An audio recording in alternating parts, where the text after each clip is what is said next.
예배에 오신 여러분 환영합니다. 우리 옆 사람과 서로 인사 나누실까요?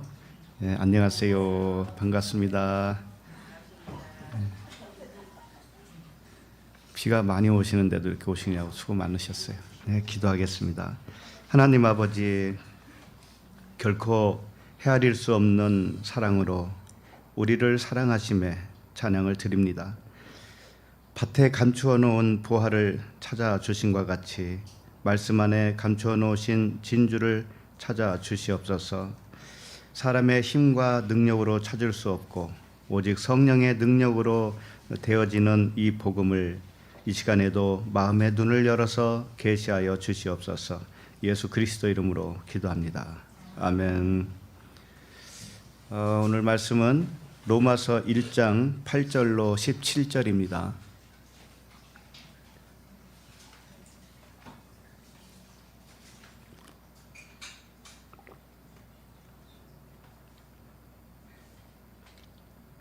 로마서 1장 8절부터 17절 함께 읽겠습니다. 시작.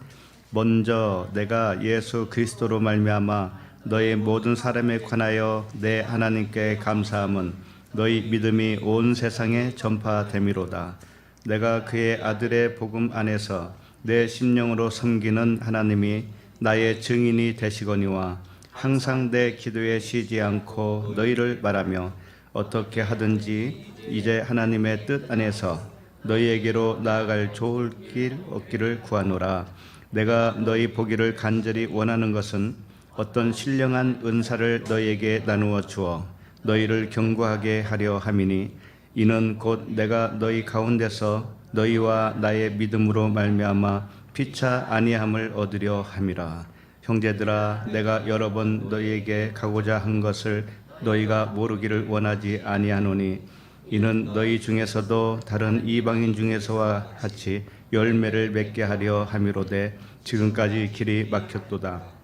헬라인이나 야만인이나 죄 있는 자나 어리석은 자에게 다 내가 빚진 자라. 그러므로 나는 할 수 있는 대로 로마에 있는 너희에게도 복음 전하기를 원하노라. 내가 복음을 부끄러워하지 아니하노니 이 복음은 모든 믿는 자에게 구원을 주시는 하나님의 능력이 됨이라. 먼저는 유대인에게요 그리고 헬라인에게로다. 복음에는 하나님의 의가 나타나서 믿음으로 믿음에 이르게 하나니 기록된 바 오직 의인은 믿음으로 말미암아 살리라 함과 같으니라. 아멘. 로마서 세 번째 말씀 제목은 복음은 믿음으로 믿음에 이르는 것입니다. 복음은 무엇인가? 복음이란 무엇인가? 첫 번째 믿음이 두 번째 믿음으로 이르는 것이다. 이거죠. 첫 번째 믿음이 있고 두 번째 믿음이 있다. 이게 성경 전체의 핵심 이야기잖아요. 그죠? 예수를 믿는 것으로 시작해서 예수를 그리스도로 믿는 것. 그러니까 육체를 믿는 것으로 시작해서 영으로 또는 진리로 믿게 되는 것, 이게 이제 구원의 완성이죠. 그래서 예수가 곧 그리스도라는 것이 이제 그 내용이에요. 이것이 복음이다 이겁니다. 그런데 이렇게 간단하게 말할 수는 있습니다. 요점적으로. 그러나 우리가 그렇게 살아지고 있는가에 대해서는 참 쉽지가 않기 때문에 이 말씀은 이 모양 저 모양으로 계속 우리에게 들려주시고 계십니다. 우리가 잘 못 알아듣기 때문에 그래요. 자, 그러면 오늘도 8절부터 한 절씩 살펴보면서 이 로마서의 말씀이 무슨 말씀인가를 좀 잘 살펴보도록 하겠습니다. 8절 한번 읽겠습니다. 먼저 내가 예수 그리스도로 말미암아 너희 모든 사람에 관하여 내 하나님께 감사함은 너희 믿음이 온 세상에 전파됨이로다. 네. 로마서는 바울이 로마 성도들에게 보낸 서신서잖아요. 편지죠. 그래서 로마 성도와 바울의 관계 속에서 일어난 말씀이에요. 자, 그렇지만은 이 모든 성경은 하나님과 누구와의 관계예요? 나 한 사람이죠. 하나님과 나 한 사람이에요. 그렇기 때문에 오늘 말씀도 하나님과 나 사이의 말씀으로 봐야 잘 보는 것입니다. 그러므로 이 바울이 로마 성도들에게 가서 복음을 전하고 싶다고 한 표현이 있잖아요. 바울이 로마에 그렇게 가고 싶다, 너희들을 보고 싶다, 그렇게 했는데 사실은 하나님이 가고 싶은 거예요. 그게 바울이 가는 것은 하나님이 가는 것과 똑같아요. 자, 그런데 하나님이 어디 가고 안 가고 뭐 하실 게 있나요? 무소부재하신 분인데. 자, 그런데 왜 이런 표현을 쓰시는가 하면은 하나님이 바울을 통해서 전해줄 때 하나님도 거기에 가는 것과도 같은 이치예요. 자, 그래서 오늘 우리에게 적용을 한다면 하나님이 나에게 오고 싶어 하는 거예요. 그죠? 하나님이 나에게 항상 오고 싶어 해요. 그런데 그게 오고 싶은데 못 간다 이거죠. 왜 못 갈까요? 내가 막고 있는 거예요. 내가 막고 있기 때문에 하나님이 나에게 못 오시는 거라니까요. 그러니까 그 말씀이 오늘 이 말씀이에요. 그래서 나의 상태, 영적 상태를 오늘 말씀에 비추어 보면 하나님이 더 가까이 오실 수 있는 기회가 되는 것이죠. 자, 하나님이 나에게 오셔서 복음을 가르쳐주고 싶다고 하는 의미와 동일하다고 그랬습니다. 하나님은 언제나 어디서나 무엇을 하든지 나에게 말씀하셔요. 늘 말씀하셔요. 항상 말씀하십니다. 하나님은 나에게. 자, 그런데 그 하나님이 나에게 말씀을 계속 하셔요. 매일같이 순간순간. 근데 그거 들어야 안 들어요? 듣기도 하고 안 듣기도 하죠. 가끔씩 들리기도 하고 안 들릴 때가 더 많죠. 어떻게 말씀하시는가? 하나님은 말씀을 하시는데 무엇으로 말씀하시는가? 보이는 것을 먼저 주셔요. 보이는 거. 보이는 것이 우리의 인생이죠. 인생살이죠. 보이는 것을 먼저 주셔요. 이 말씀도 보이잖아요. 보이는 걸 먼저 주셔요. 그리고 보이지 않는 마음을 설명해요. 하나님은 보이지 않는 분이시잖아요. 근데 보이는 이 세상도 하나님이라고 그랬잖아요. 그러니까 궁극적으로는 보이는 하나님이 진짜 하나님은 아니지만 이 보이는 세계를 통해서 하나님이 진짜 들려주고 싶은 마음이 있단 말이에요. 마음이. 그 마음을 설명해 주셔요. 보이는 것 가지고. 그걸 알아들으면 하나님의 음성을 들었다라고 하는 것이죠. 그래서 우리의 삶이 있는 것이고 목적이 분명히 있는 겁니다. 우리의 삶의 목적은 보이지 않는 하나님의 말씀을 듣는 것, 음성을 듣는 것. 하나님이 보이지 않는 세계를 지었는데 그 세계를 바라보고 살게 하고 싶은 것이죠. 8절을 다시 한번 보세요. 먼저 내가 예수 그리스도로 말미암아 너희 모든 사람에 관하여 내 하나님께 감사함은 너희 믿음이 온 세상에 전파됨이로다. 지금 바울이 하나님께 감사하고 있죠. 그죠? 감사하는 이유가 뭡니까? 감사하는 이유는 그들의 믿음이, 로마 성도들의 믿음이 온 세상에 전파되었기 때문이다. 그렇게 말씀하고 있죠. 그죠? 그러니까 로마 성도들이 믿음이 있다라는 겁니다. 믿음이 있어서 온 세상에 그 믿음이 전파되고 있다. 예수 그리스도에 관한 복음이 전파되고 있다. 이런 말씀이겠죠. 자, 그런데 만약에 이 로마 성도들에게 부족함이 없는 그 믿음이 있었고 온 세상에 전파될 수 있는 그 열심이 있었다면은 바울이 더 이상 거기에 갈 이유가 있나요? 그죠? 없죠. 바울이 서신서를 로마 성도들에게 보낼 이유가 있나요? 없잖아요. 근데 이렇게 표현을 했단 말이죠. 그들의 믿음이 온 세상에 전파되었기 때문에 내가 하나님께 감사합니다. 이렇게 바울이 지금 고백하고 있어요. 자, 그러면은 더 이상 그 사람들에게는 복음으로 충만하기 때문에 더 이상 얘기 안 해도 되잖아요. 그런데 이후 이 말씀을 쭉 읽어보면 바울이 그들에게 그렇게 가기를 원했다고 그래요. 가서 신령한 은사를 나눠주기를 원한다라고 말씀하셔요. 자, 그러면 그들에게 신령한 은사가 없다는 얘기가 되겠어요? 그죠? 그런데 8절 말씀만 보면은 너희 믿음이 온 세상에 전파됐다. 이렇게 표현을 하고 있는 거예요. 그러니까 문자 그대로 보면 온 세상에 그들의 믿음이 전파될 정도로 믿음이 대단하고 복음 전파에 열심히 있었구나, 이렇게 칭찬한 것과도 같죠. 그런데 그러면 어디까지가 온 세상일까요, 여러분? 어디까지가 온 세상이라고 봐야 될까요? 이 지구 땅덩어리 전체를 온 세상이라고 할 수 있는데, 바울이 지금 로마 성도들에게 온 세상에 이 복음이 전파되고 있다, 너희 믿음이 전파되고 있다, 이렇게 표현을 했으니까 도대체 온 세상은 어디까지예요?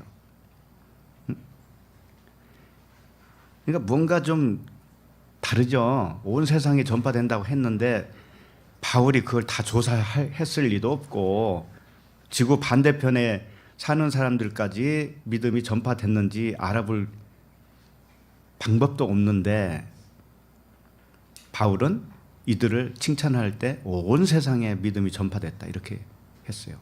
자, 그러면은 이게 뭔가 문자적으로 온 세상, 이게 아니라는 것을 좀 이해를 하실 수 있었을 거예요. 그렇죠? 그러니까 이 말씀은 다른 뜻이 있다라는 거예요. 다른 뜻이. 자, 그러면은 8절에 보면 먼저 이렇게 시작을 하죠. 먼저. 이 먼저라는 것이 프로톤이라고 하는 단어인데, 첫째는 또는 먼저는 이런 뜻입니다. 첫째는, 먼저는. 자, 그런데 먼저, 첫째로 이렇게 표현을 했어요. 그러면 둘째도 있어야 되잖아요. 바울이 자, 첫째는 이렇게 하고 너희들의 믿음이 온 세상에 전파되고 있으니까 내가 하나님께 감사한다, 이렇게 했단 말이에요. 그럼 둘째도 나와야 되잖아요. 근데 계속 읽어봐도 둘째는 없어요. 내가 둘째로는 뭐 이런 말씀이 없어요. 그런데 다만 둘째는 이렇게 말하지 않았지만 두 번째에 해당되는 어떤 내용은 나와요. 내용이 나온다고요. 의미상으로 둘째를 계속 서술하고 있다는 것을 나중에 알게 됩니다. 그러니까 이거예요. 먼저는 했을 때 이게 어떤 차원에서 말하는 거면은 이들의 믿음이 온 세상에 전파되고 있다고 했는데, 이 믿음은 첫 번째 믿음이라는 뜻을 가지고 있어요. 첫 번째. 지금 바울이 그걸 여기서 서술하고 있는 거예요. 먼저는 이라고 하는 것은 뭐냐면은 첫 번째다. 이게 먼저다. 첫 번째, 먼저 된 자는 나중되고 나중된 자가 먼저 된다, 이런 말씀 있죠? 그런 맥락이에요. 그러니까 예수 그리스도라고 할 때 예수를 말하는 거예요. 예수. 육신 예수를 믿었다라고 하는 그런 측면이라고요. 마치 뭐와 같은 거 하면은 애굽에서 홍해를 건너서 광야로 나오죠. 그러면 그게 첫 번째 믿음이에요.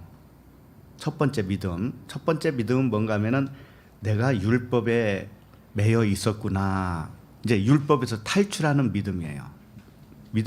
믿음, 그게 첫 번째 믿음이에요. 그러니까 홍해를 건너서 광야에 나오면 그때 첫 번째 믿음이라고 합니다. 근데 두 번째 믿음은 요단강을 건널 때 두 번째 믿음이라고 해요. 그러니까 첫 번째는 물 세례요, 두 번째는 성령 세례. 거듭남으로 말하면 물로 거듭나고 성령으로 거듭나고, 이렇게 두 번.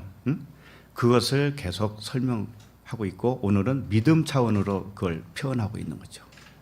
그러니까 이들이, 로마 성도들이 지금 영적 상태가 어떤 상태인가 하면은 홍해를 건너와서 광야에 있는 그런 상태를 의미하고 있어요. 자, 그러면은 이들이 광야에서 40년 동안 뭘 하는가 하면은 말씀이 바꿔지는 것을, 그런 삶을 살게 되죠. 그렇기 때문에 바울이 그들에게 가고 싶다라는 건 뭐냐면 그들의 말씀을 바꿔주고 싶다라는 거예요. 그들이 첫 번째 믿음은 가졌지만 요단강 건너서 가나안에 들어가는 두 번째 믿음은 아직 소유하지 못했다라는 거예요. 그 믿음이 진짜 믿음인데 그 믿음으로 내가 가서 바꿔주겠다, 네, 그런 의미예요. 그래서 그래도 광야로 딱 나온 거 물세례를 받고 이게 얼마나 감사할 일이에요. 그죠? 그러니까 바울이 감사한다고 하는 것은 그런 측면에서 감사한다는 뜻입니다. 자, 그리고 온 세상에 전파되었다라고 이렇게 표현하고 있죠. 자, 그러면 우리가 문자적으로 보면 이 온 지구생, 온 세상이라고 생각하기가 쉬워요. 근데 그런 뜻이 아니에요. 결론만 말하면은 온 세상은 나 한 사람 얘기예요. 내 마음을 의미하는 겁니다. 그래서 온이라고 했을 때 그게 홀로스라고 하는 단어인데 온 세상은 코스모스예요. 자, 그러니까 온이라고 했을 때 이것은 전체를 의미하겠죠. 전체. 그런데 전체라고 할 때는 다른 단어가 또 있어요. 파스라고 하는 단어가 있어요. 파스. 그게 뭔가 하면은 전체, 모든 것 이런 뜻이거든요. 그런데 파스를 사용할 때는 어떤 식의 전체가 되는 건 하냐면 객체가 모여서 객체가 원래 흩어져 있는데 그걸 한 대로 모으니까 전체 모든 것이 돼버렸어요. 이렇게 표현할 때는 파스라고 그래요. 근데 오늘은 그 파스가 아니고 홀로스라고 하는 단어란 말이에요. 자, 홀로스는 뭔가 하면은 원래 한 덩어리로 있었다라는 것을 먼저 전제로 하고 있어요. 예를 들면은 우리 토브 에클레시아 전체 모든 것 이렇게 말할 때는 파스라고 할 수 있어요. 토브 에클레시아 각 한 사람 한 사람이 모여서 전체가 됐다. 이럴 때 파스라고 대답할 수 있어요. 그런데 홀로스는 뭔가 하면은 토브 에클레시아 덩어리 한 덩어리를 먼저 전제로 하는 거예요. 그러면 한 덩어리 속에는 객체가 있죠. 객체가 있는데 객체는 아직 하나가 안 됐어요. 하나가.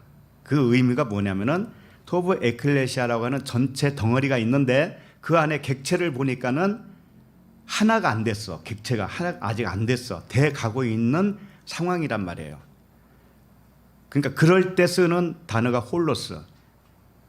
그러니까 나라고 하는 한 사람 있죠. 나라고 하는 사람 그걸 몸이라고 합니다. 몸이라고 해요. 그러니까 온 몸이 밝아졌다 이렇게 표현하죠. 온 몸. 이럴 때 홀로스란 말이죠. 그럼 온 몸, 나라고 하는 온 몸 속에는 생각이 여러 개가 있어요, 없어요? 서로 생각이 여러 개가 있잖아요. 그러니까 지금 오늘 말씀은 뭐냐? 온 세상이란 건 뭐냐면 내 온 몸 속에 이제는 믿음이 시작됐다라는 뜻이에요. 믿음이 시작돼서 가나안까지 가야 이제 완성이죠. 그러니까 아직은 이제 광야의 시작에 불과하다라는 거예요. 그러니까 온 몸이 이제는 시작이 되었다. 복음이 전파되기 시작했다. 이런 거예요. 나라고 하는 온 몸 하나 온 세상에 믿음이 시작됐다. 믿음이 시작됐어요. 근데 그게 첫 번째 믿음이에요. 첫 번째. 두 번째 믿음은 영과 진리로 거듭나야 되는데 아직은 물로 한번 거듭난 거예요. 아랫물로 거듭났죠? 그 다음에 이제 성령 위의 물로 거듭나야 할 일이 생긴 거죠. 남아있는 것이죠. 그래서 이 홀로스라고 하는 단어는 그 소문이 예를 들어서 그 소문이 온 땅에 퍼졌다. 온 땅 하면 지구상 온 땅이잖아요. 그런데 문자적으로 하면 근데 그런 의미가 아니고 온 땅이 뭐냐면 나라고 하는 사람이에요. 나라고 하는 땅, 온 세상, 나라고 하는 세상 이런 의미를 가지고 있다고요. 그러니까는 너희 믿음이 온 세상에 전파되었다라고 사도 바울이 지금 로마 성도들을 칭찬하고 있잖아요. 그래서 내가 하나님께 감사한다 그랬죠. 그러니까 너희 믿음이 온 세상, 너희 몸이라고 하는 마음 속에 있는 너희 몸이라고 하는 곳에 전파가 시작됐다. 믿음이 전파되기 시작했다. 그래서 감사한다 이거예요. 네. 그래서 로마 성도에게 첫 번째 믿음이 무엇인가라고 할 때 예수 그리스도로 말미암은 믿음인데 예수를 그리스도로 아직 믿지 못하는 상태예요. 예. 이 말씀으로 말하면 문자 말씀을 영과 진리로 아직 깨닫지 못하는 상태. 그런데 문자 말씀이 이 율법이 진짜가 아니라는 것은 알았어요. 그게 첫 번째 믿음이라고요. 그냥 알았다고. 알았는데 스스로 먹을 수 있는 정도의 믿음은 아직 없는 거예요. 그래서 두 번째 믿음으로 가야 되는 거예요. 그래서 바울은 두 번째 믿음을 주려고 이 서신서를 쓴 거예요. 로마서를 쓴 거예요. 그러니까 예수가 곧 그리스도라고 하는 의미를 정확하게 가르쳐주기 위해서 로마에 가기를 원했고, 로마에 가기 전에 서신서를 먼저 보낸 거예요. 우리도 마찬가지예요. 하나님이 나에게 들어오시기 전에 먼저 무엇을 하는가 하면 말씀을 주셔요. 말씀을. 그 말씀을 듣고 내가 완전히 겉사람이 깨지고 속사람으로 거듭날 때, 그때 하나님이 나에게 들어왔다, 이렇게 표현하는 거예요. 자, 그러면은 9절을 읽겠습니다. 9절. 자, 시작. 내가 그의 아들의 복음 안에서 내 심령으로 섬기는 하나님이 나의 증인이 되시거니와 항상 내 기도에 쉬지 않고 너희를 말하며. 네. 바울은 로마 성도를 위해서 기도하고 그들을 이제 너희를 말하며 이렇게 돼 있죠. 말하며가 뭐냐면 기억했다라는 뜻이에요. 생각했다, 이런 뜻입니다. 그러니까 바울은 로마 성도를 위해서 기도하고 그들을 기억하고 그들을 생각했다, 이런 뜻입니다. 자, 그러면 무엇을 위해서 그들을 기억하고 기도했는가 하면은 다음 절 보세요. 10절을 보세요. 10절 보시면 어떻게 하든지 이제 하나님의 뜻 안에서 너희에게로 나아갈 좋을 길 얻기를 구하노라, 이렇게 돼 있죠. 그러니까 그들을 기억하고 그들을 위해서 기도한 내용은 뭔가 하면은 그들에게 나아가기를 원했던 거죠. 하나님 아버지께 기도한 내용이 뭔가 하면은 로마 성도들에게 가서 복음 전할 수 있도록 길을 열어주세요라고 하는 그 간절한 기도했다라는 것이죠. 자, 그런데 이것이 거짓말이 아니고 하나님이 증인이 되어 주신다라고 이렇게 말씀을 하고 있어요. 사도 바울이 지금. 그러면은 그렇잖아요. 지금 9절 보세요. 내가 그의 아들의 복음 안에서 내 심령으로 섬기는 하나님이 나의 증인이 된다고 그러죠. 증인이 되는데 무엇에 대하여 증인이 되는 거냐면은 내가 항상 내 기도에 쉬지 않고 너희를 생각했다, 이거예요. 근데 한번 생각을 해보세요. 바울이 지금 서신서를 쓰면서 내가 너희들에게 가려고 했어. 그리고 너희들을 생각하면서 내가 기도를 매일같이 했는데 너희들이 이거 안 믿으면 안 돼. 그러니까 너희들이 나를 믿어야 되는데 누가 증인이냐면 하나님이 증인이야. 이런 말씀을 왜 할까요? 자, 이런 거죠. 예를 들어서 어느 분이 좀 연약하고 뭐 병도 있고 이렇다고 칩시다. 그럼 내가 당신을 위해서 기도하겠습니다, 했어요. 그리고 한 달 후에 가서 내가 당신을 위해서 기도 많이 했거든요. 그럼 증거가 없잖아요. 그 증거가요, 하나님이에요. 이렇게 말한 것과도 같다니까 지금. 그런 말은 하나만 하죠. 그런 말 하나만 아닙니까?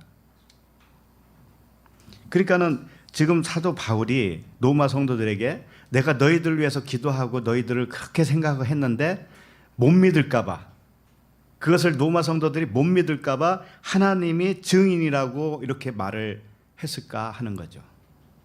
여러분 어떻게 생각하세요? 이게 무슨 말이라고 생각하세요? 왜 이런 말을 했을까? 9절을 다시 보면 내가 그의 아들의 복음 안에서 내 심령으로 섬기는 하나님이 나의 증인이 된다고 그랬어요. 자, 그러면 그 아들의 복음이 뭐냐 이거지. 그 아들의 복음 안에서니까 주님은 예수 그리스도가 아들이잖아요. 하나님의 아들로 표현하고 있잖아요. 하나님이 보이지 않아요. 원래 보이지 않고 하나님을 본 자가 없어요, 원래는. 그런데 그 안에 계신 독생하신 자가 나타나셨어요. 보이는 아들로 나타나셨어요. 그러면 하나님은 하나님인데 나타난 하나님은 아들이라고 한다고 그랬죠? 제가 말씀드린 적이 있죠? 그러니까 그 아들이에요. 예수 그리스도를 의미하는 거예요. 근데 예수 그리스도는 원래, 예수는 육신이 아니에요. 원래 육신이 아닌데 아닌 그 안 보이는 아들을 하나님을 설명하기 위해서 할 수 없이 보이는 육체로 오셨어요. 그러니까 그분을 알면 그분은 영이에요. 그분은 진리라고요.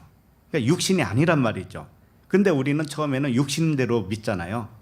예수님이 십자가에 못 박혀 돌아가셨으니까 얼마나 아프시고 고통스럽고 이제 우리는 육적으로 생각하죠, 그걸. 그렇죠? 그러니까 그런 믿음이 첫 번째 믿음이에요. 그런 믿음이. 그런데 9절 보면 내가 그의 아들의 복음 안에서라고 하는 것은 아들은 나타난 예수 그리스도신데 알고 보니까는 안 보이는 하나님이시잖아요. 안 보이는 아들이시죠. 그리스도죠. 그러니까 그 그리스도 안에서 복음이란 말이에요. 복음은. 복음은 뭔가 하면은 보이지 않는 진리를 깨닫는 것이 복음이에요. 예수라고 하는 육신을, 보이는 육신을 통해서 보이지 않는 아들을 깨닫는 것이 복음이란 말이에요. 첫 번째 믿음에서 두 번째 믿음으로 가는 게 복음이에요. 근데 그 복음 안에서 내 심령으로 섬기는 하나님이다. 이렇게 표현했어요. 이게 무슨 뜻인가? 내 심령, 이건 영이 푸뉴마라는 뜻이에요. 푸뉴마. 바울이 하나님을 어떻게 섬겼냐면은 영으로 섬겼다 이거예요. 영으로. 육으로 섬기지 않았다 이겁니다. 육으로 섬기지 않았다. 그럼 육은 뭐예요? 예수가 육이죠. 그리고 문자 말씀이 육이죠. 사람의 교훈이 육이에요. 육. 근데 바울은 뭘로 섬겼다고 그래요? 영으로 섬겼다고. 영으로. 진리로 섬겼다. 그러니까 육체 안에 숨겨져 있는 어떤 그 진리가 있다 이거죠. 진리. 그 진리를 따라서 하나님을 섬겼다. 근데 그 하나님이 내가 영으로 섬겼던 그 하나님이 나의 증인이 되셨다. 이런 표현이거든요. 그러니까 영으로 섬김을 받은 분이 누구예요? 바울이 영으로 섬겼다고 그러니까 영으로 섬김을 받은 분이 누구예요? 하나님이죠. 하나님이죠. 그러면 육으로 섬기면은 그 육의 섬김을 하나님이 받아요? 안 받죠. 영으로 섬겨야 받죠. 그 영으로 섬겼을 때 받으시는 그분이 나의 증인이다라고 하는 거예요. 자, 그러면 육신의 복음이 아니라 영과 진리의 복음을 가진 자는 이렇게 되는 거예요. 첫 번째 믿음을 가진 자에게 복음을 전하려고 하는 방향성이 있어요. 자, 이렇게 우리 가족 중에서 자녀가 있다고 칩시다. 자녀가 있었는데 자녀가 복음을 도통 알아듣질 못해요. 처음에는. 그죠? 자, 그러면은 전하고 싶어도 전해져야 안 전해요. 복음을 전하고 싶어. 아들에게, 딸에게. 근데 그게 들려야 안 들려요. 그들에게. 안 들려요. 그래서 전하려고 하다가 그냥 포기해버려요. 좀 더 잘한 다음에 해야 되겠다. 때가 되면 좀 해야 되겠다. 이렇게 되죠. 자, 그런데 어느 날 딱 보니까 이 자녀가 장성을 하더니 복음에 대해서 갈급하고 있는 거야. 복음을 듣고 싶어 하는 거예요. 자, 복음을 듣고 싶어 하고 있을 때 복음을 들려주고 싶죠? 그렇죠? 바로 그걸 말하는 거예요. 무슨 얘기냐면은 로마 성도들이 육에 있으면 하나님이 바울을 통해서 복음을 전하려고 하질 않아요.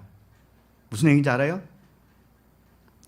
그런데 로마 성도들이 이제는 깨어져서 육이 깨어지고 영으로 지금 이제 이렇게 살아나고 있는 상황이에요. 그걸 이제 소식을 들었습니다. 바울이. 그러면은 영으로 예배하고 싶어 하겠죠. 그들도. 그렇죠? 자, 그러면 하나님은 영으로 받으시는 분이잖아요. 그러니까는 로마 성도들이 영으로 이제는 시작이 되었으니 하나님은 당연히 바울을 보내고 싶겠죠. 그렇죠? 그들이 육에 있을 때는 바울을 보내봐야 소용없어요. 무슨 얘기인지 알겠어요? 그러니까 하나님이 바울에 대하여 증인이 됐다라는 뜻은 뭔가 하면은 바울이 로마를 지금 가고 싶어 하는 것이 너희들이 영적으로 깨어나기 시작을 했기 때문에 하나님이 나를 보내는 거야, 지금. 하나님은 영이시고 나도 영적인 사람이기 때문에 이게 다 맞아 떨어졌단 말이에요. 너희도 또 영을, 진리를 갈급하고 있고 바울은 그것을 전할 준비가 되어 있는 사람이고, 하나님은 언제든지 영을 쫓아서 사는 사람들에게 복음을 전하고 싶은 거예요. 그러니까 이게 세 박자가 딱 맞아 떨어졌죠. 그래서 하나님이 증인이라는 거예요. 하나님의 육의 사람이 아니면, 하나님의 육을 받는다면은 이렇게 하지 않는다는 것이죠. 그렇죠? 근데 로마 사람들이, 지금 로마 성도들이 영으로, 지금 영과 진리로 이게 거듭나기 시작한 거예요, 지금. 그러니까는 하나님이 바울을 얼른 보내고 싶은 거죠. 이게 증거다 이거예요. 이게 증거다. 그러니까 우리 자녀들 중에서도 영적으로 갈급한 자녀들이 생기면 그때 하나님이 복음을 전하도록 하는 거예요. 그때. 근데 육으로 있으면 전하고 싶어도 전해지지가 않죠. 그러니까 하나님이 안 보내요. 우리를 안 보낸다고. 그러면 꼭 자녀의 문제뿐이겠어요? 우리의 친구도 있고 이 세상 사람들, 나하고 관계된 모든 사람들 있죠? 이 사람들에게 육으로 있으면은 그 사람들에게 하나님이 복음을 전하라고 안 합니다. 그런데 그 사람들이 심령이 깨져서 심령, 갈급한 영혼이 되잖아요. 그때 하나님이 보내요. 그때 복음을 전할 때 그들이 그걸 조금씩 받아들이게 돼 있는 거예요. 그러니까 지금 바울이 서두에 감사한다고 그랬잖아요. 그러니까 그들이 믿음이 생겼기 때문에 감사한 것이고, 믿음이 생겼기 때문에 내가 너희들에게 가기를 원하는 것이고, 내가 너희들에게 가기를 원하는 것이 하나님이 나의 증인이 되었다라고 하는 증거야. 이제 이런 뜻입니다. 그래서 시편 19장 19편 2절에 보면 날은 날에게 말하고 밤은 밤에게 지식을 전한다, 이런 말씀이 있어요. 날은 날에게 말한다라는 것이 뭐냐면은 쉽게 말해 날은 요미예요. 그냥 빛을 말하는 거예요. 빛은 빛에게 전하는 거예요. 그러니까 이 세상은 어둠이죠. 그러니까 이 세상은 어둠의 자녀들입니다. 그러면 자녀들에게 말하는 것은 어둠이 말하고 있는 거예요. 계속적으로 어둠이 어둠에게 말을 하고 있는 거예요. 그러나 그 어둠에서 깨어져서 누군가는 빛을 원하는 사람들이 있어요. 그러면 날은 날에게 말한다. 빛은 빛에게 말한다. 바울은 로마 성도들에게 말한다. 이런 것과 똑같은 거예요. 그래서 항상 내 기도에 쉬지 않고 너희를 바라며 라고 하는 것은 너희들이 이제 영과 진리로 사모하게 되었으니까 너희를 내가 항상 기억하면서 쉬지 않고 기도한다, 이런 의미죠. 그래서 결국은 너에게 가기를 원한다, 이런 거죠. 그래서 복음을 받아들일 수 있는 로마 성도를 생각했다, 기억했다, 그리고 기도하게 되는 것은 당연한 거예요. 그리고 바울이 하나님을 심령으로 섬겼다고 하는데, 만약에 영의 반대로 섬기는 것은 무엇일까요? 바울은 영으로 섬겼다고 그랬어요. 하나님을 영으로 섬겼어요. 그러면 반대는 뭐예요? 반대. 육으로 섬기는 거죠. 이 육으로 섬기는 것이 무언가를 정확하게 히브리서 8장 5절이 있어요. 한번 찾아보세요. 히브리서 8장 5절.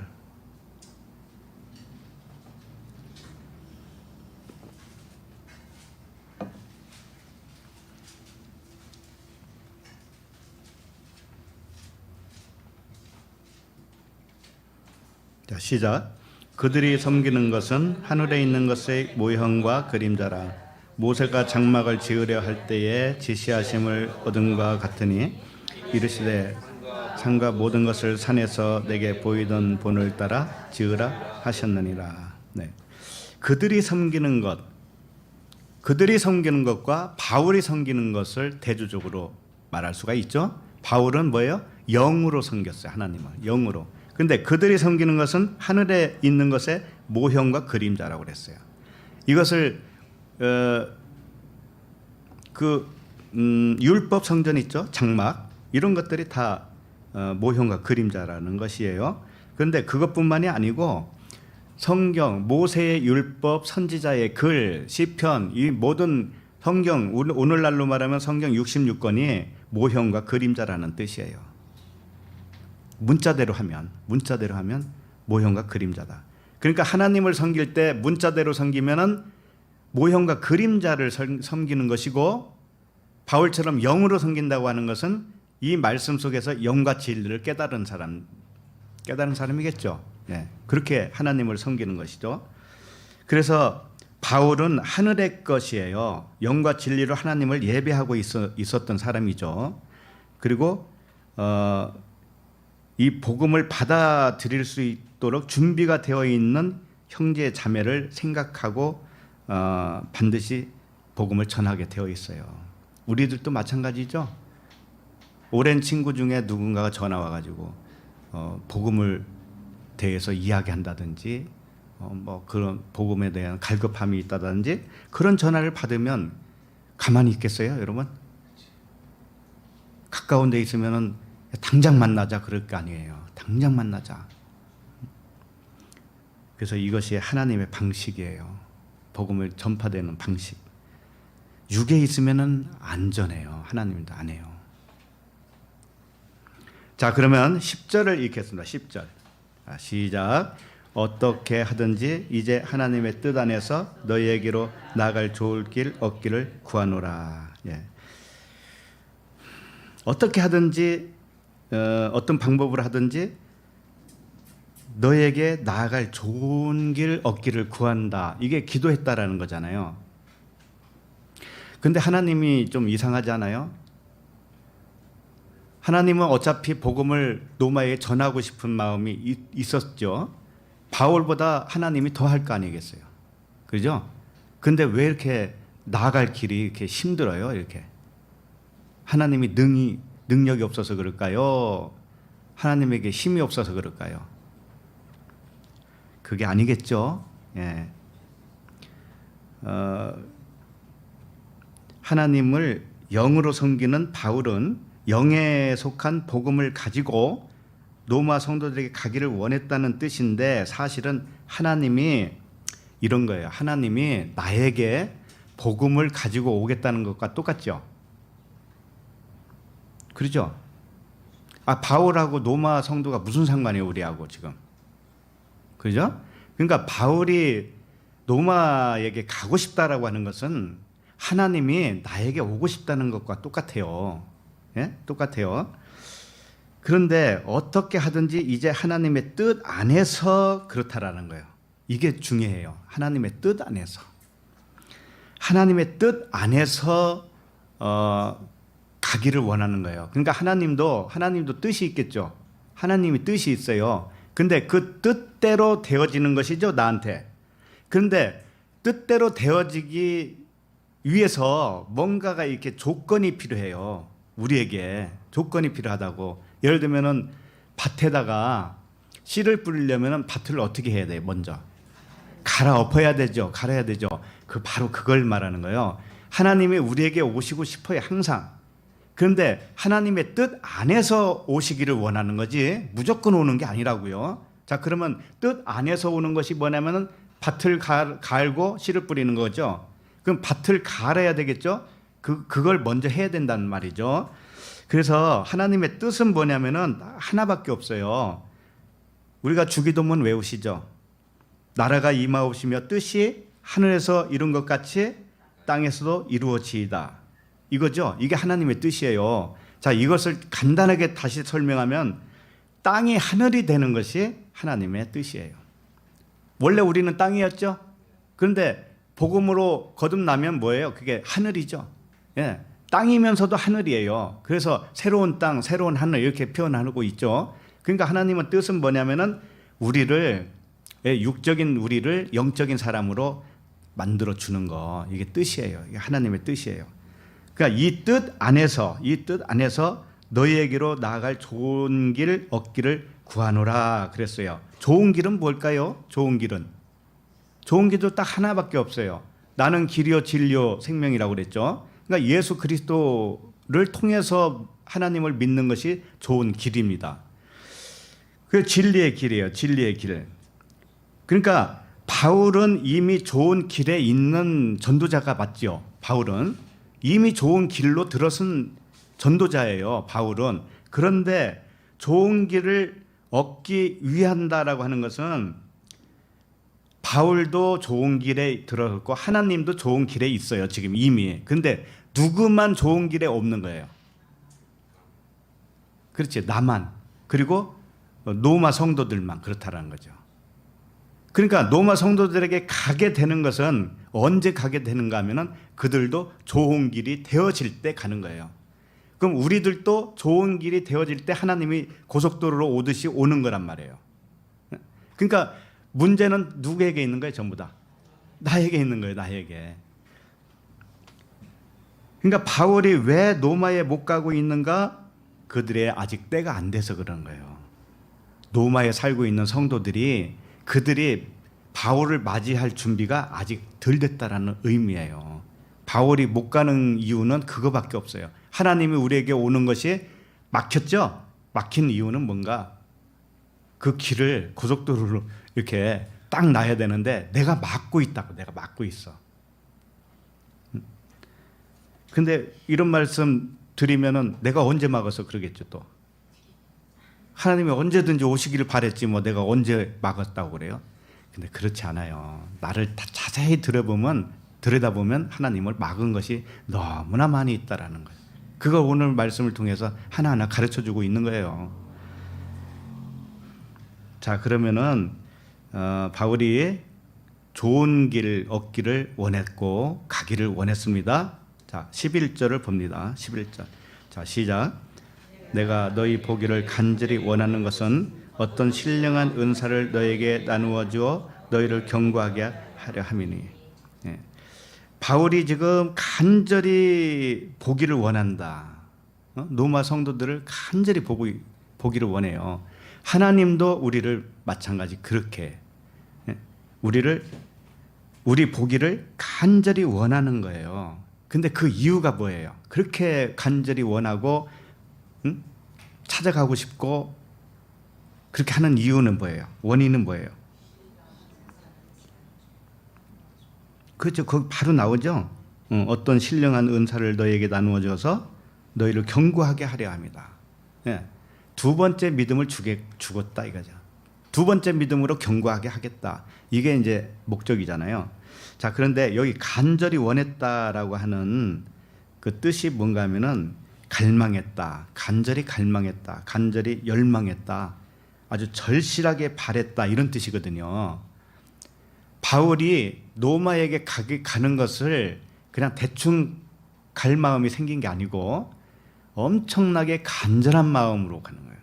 아주 허리가 끊어질 정도로 간절한, 애가 끊어진다고 그러죠? 애가 끊어질 정도로. 그런 단어거든요. 이게 에피포데오라고 하는 단어인데 이게 바울이 로마 성도를 엄청나게 사랑했다 이런 뜻이에요. 그리고 간절히 사모했다 이런 뜻이에요. 사모했다. 하나님이 우리를 향한 그 사랑을 바울을 통해서 지금 설명하고 있는 거예요. 바울이 그 로마 성도를 얼만큼 사랑했는가 표현하는 것은 하나님이 우리를 얼마나 사랑했는가, 하나님이 자녀 사랑을 얼마나 그렇게 사모하는가, 사랑하는가, 이것을 지금 표현해주고 있는 거예요. 그래서 우리가 하나님을 사랑한 게 아니에요. 우리가 하나님을 사랑할 수 있는 문제가 아니었어요, 처음에는. 근데 나중에는 사랑할 수 있는 겁니다. 요한일서 4장 10절에 보면 사랑은 여기 있으니 우리가 하나님을 사랑한 것이 아니요, 우리가 하나님을 사랑한 것이 아니요, 하나님이 우리를 사랑하사 우리 죄를 속하기 위하여 화목제물로 그 아들을 보내셨습니다. 이 말씀과 똑같아요. 하나님이 먼저 사랑하셨고 하나님이 그 사랑을 위해서 아들을 보내셨어요. 그러니까 우리는 한 것도 없죠. 사실은 한 것도 없고 사랑도 못했어요. 그런데 지금 11절 다시 보세요. 11절. 내가 너희 보기를 간절히 원하는 것은 어떤 신령한 은사를 너희에게 나누어 주어 너희를 견고하게 하려 함이니. 신령한 은사를 나눠준다. 이게 목적이죠. 로마 성도에게 가고 싶은 목적. 자, 그럼 신령한 은사가 뭘까요? 신령한 은사. 신령하다라고 하는 단어 자체를 보면은 푸뉴마티코스라는 단어예요. 이게 신령하다라고 했는데 영적인 일, 영적인 것 이런 뜻이에요. 그러니까 로마 성도들에게 가고 싶은 이유는 뭐냐면은 영적인 일을 가르쳐 주고 싶은 거고 영적인 사람이 되게 하기 위한 것이죠. 자, 그러면은 지금은 아직은 로마 성도들이 영적인 사람이 아니라는 얘기네요. 그렇죠? 그럼 어떤 사람이에요? 육적인 사람이죠. 육적인. 아직은 그렇다 이거죠. 아직은. 그러나 그들이 갈급하고 있어요. 심령이 갈급하다고요. 이미 성령의 시작이 되었다 이거예요. 그래서 신령하다고 하는 것은 신령하다. 자, 고린도전서 2장 13절을 볼까요? 잠깐. 고린도전서 2장 13절.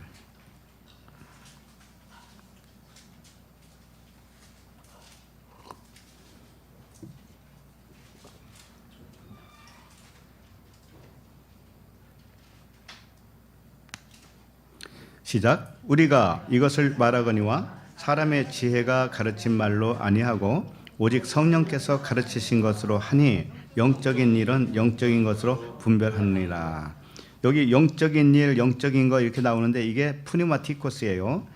자, 그러면 이 두 가지가 지금 대조적으로 나오죠. 사람의 지혜가 가르친 말, 그 다음에 성령께서 가르치신 것, 그러죠? 그럼 성령께서 가르치신 것으로 하는 사람은 영적인 일이죠. 영적인 사람이죠. 자, 그러면 반대로 육적인 사람은 어떤 사람이냐면 사람의 지혜가 가르친 말, 그러죠? 예, 하나님의 말씀을 사람의 지혜로 받아들이는 것, 그 정도예요. 자, 이것을 육적인 사람이라고 하는 거예요. 그러니까 사람의 교훈은 육적인 일이고 성령께서 가르치는 것은 영적인 일이에요. 이게 구분이 되죠. 그러니까 우리가 하나님의 말씀을 어떤 말씀으로 받아들이냐가 관건이죠. 네. 자, 그러면 은사는 뭘까요? 은사. 신령한 은사라고 그랬잖아요. 그 은사는 카리스마라고 그래요. 카리스마. 저 사람 카리스마 있네. 뭐 이런 말로 많이 사용을 했었는데 은사는 선물이란 뜻이에요. 선물. 그런데 은사, 선물이 맞기는 한데 이것은 어떤 의미에서 선물인가 하면은 영에 속한 선물이에요. 지금 신령한 은사를 주겠다고 그러잖아요. 신령한. 그 신령한 것은 영적인 일이라고 그랬죠. 그리고 영적인 은사. 은사니까 영적인 은사를 말하죠. 육적인 은사가 아니란 말이에요. 자, 그러면 육적인 은사와 영적인 은사가 뭐가 다를까요? 고린도전서 12장 29절을 잠깐 펴보시겠어요?